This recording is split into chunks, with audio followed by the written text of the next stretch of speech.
Degree final ইয়ারের auto প্রমোশনের দাবিতে আবারও ডিগ্রি প্রথম বর্ষ এবং ডিগ্রি দ্বিতীয় বর্ষ সমর্থন জানিয়েছে।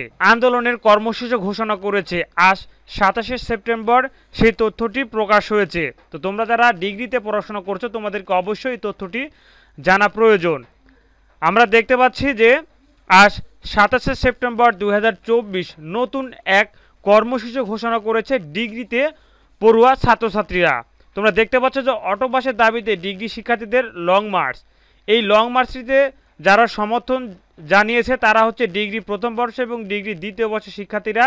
ডিগ্রি ফাইনাল ইয়ারের তৃতীয় বর্ষ শিক্ষার্থীদের অটো পাসের দাবিতে যে আন্দোলন চলছে সেখানে তারা একমত প্রেষণ করেছে এবং সামনে রোববার 29শে সেপ্টেম্বর এই আন্দোলন তারা জাতীয় বিশ্ববিদ্যালয়ের সম্মুখীন এই আন্দোলন তারা করবে।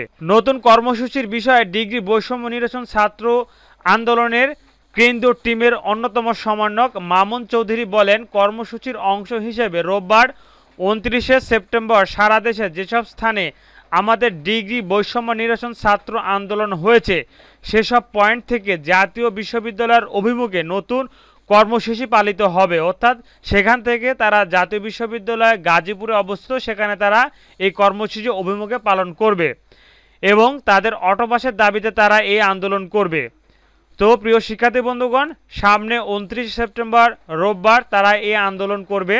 তো জাতীয় বিশ্ববিদ্যালয়ের অটো পাসের দাবিতে যে আন্দোলন চলছে সেই আন্দোলনের আপডেট জানতে অবশ্যই তোমরা যারা ইউটিউব চ্যানেল থেকে দেখছো অবশ্যই চ্যানেলটি সাবস্ক্রাইব করে সাথেই থাকবে এবং তোমরা যারা পেজ থেকে দেখছো ফেসবুক পেজ থেকে দেখছো অবশ্যই পেজটি ফলোদের সাথে থাকবে। তোমরা দেখতে পাচ্ছ যে তোমাদের সামনে তোমাদের আন্দোলনকে বেগবান করতে ডিগ্রি প্রথম বর্ষ এবং ডিগ্রি দ্বিতীয় বর্ষে কিন্তু সমর্থন জানিয়েছে। ইনশাল্লাহ তোমরা এইভাবে চালিয়ে গেলে ইনশাল্লাহ তোমরা হয়তো অটো পাস পেতে পারো। ধন্যবাদ। আসসালামু আলাইকুম।